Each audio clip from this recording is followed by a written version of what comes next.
तो श्री सनकादिक ऋषियों ने कहा, गंगा द्वार समीपे तु तटमानंद नामकम नाना ऋषि गणेश जुष्टम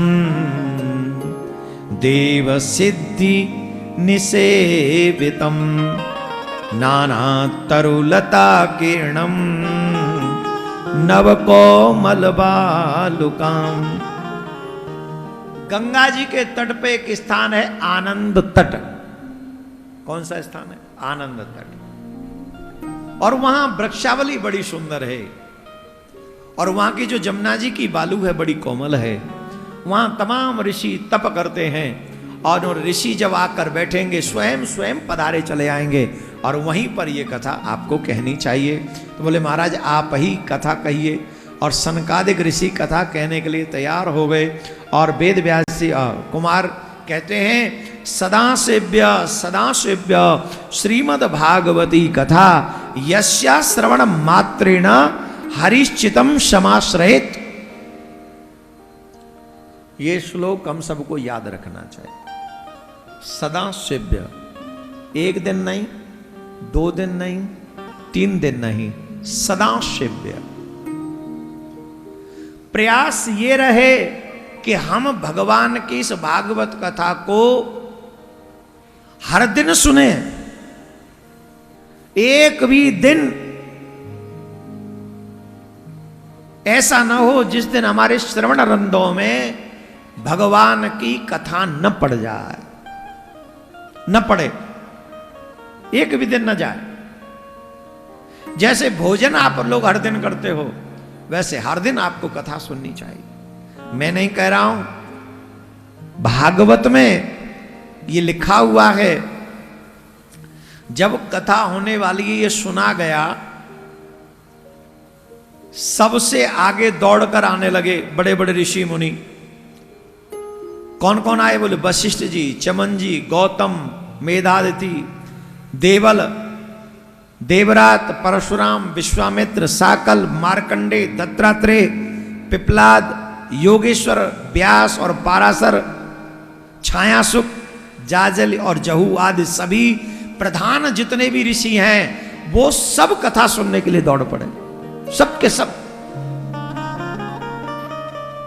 और अकेले नहीं आए महाराज, भागवत में प्रमाण है, अपनी अपनी पत्नियों के जो ब्याह ठ्याए ऋषि थे अपने अपने पुत्रों के साथ, और इतना ही नहीं अपने अपने शिष्यों के साथ भागवत कथा सुनने के लिए आए। सब कथा सुनने के लिए दौड़ पड़े।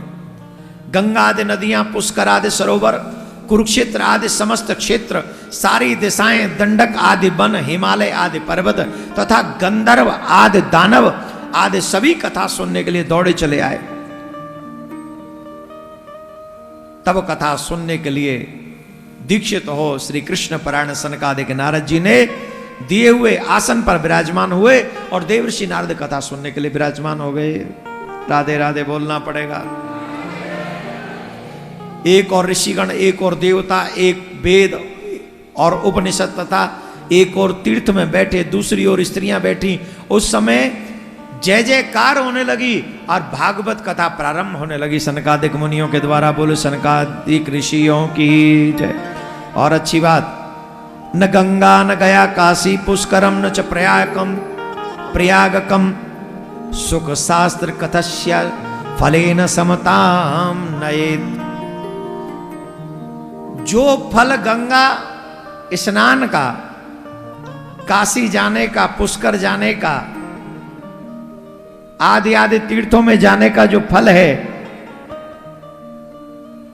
जितने भी फल हैं वो कोई भी फल भागवत कथा सुनने के बराबर नहीं हो सकता। कोई भी फल नहीं हो सकता इनके बराबर, कोई भी नहीं। यदि आपकी परम गति की इच्छा हो तो अपने मुख से श्रीमद् भागवत का आधा अथवा चौथाई श्लोक नित्य नियम पूर्वक इसका पाठ करें। श्लोकार्ध, श्लोकपादम वा नित्यम भगवतोद्भवम पठस्य स्वमुखेनेव यदि इच्छस्य पराम गति। अगर एक श्लोक नहीं बोल सकते भागवत का, परम गति मतलब परम गति किसे कहेंगे? पुनर्जन्म पुनर्मरणम पुनर्जननी जठरेशनम, बार बार जन्म न लेना पड़े, ऐसे परम गति कहेंगे।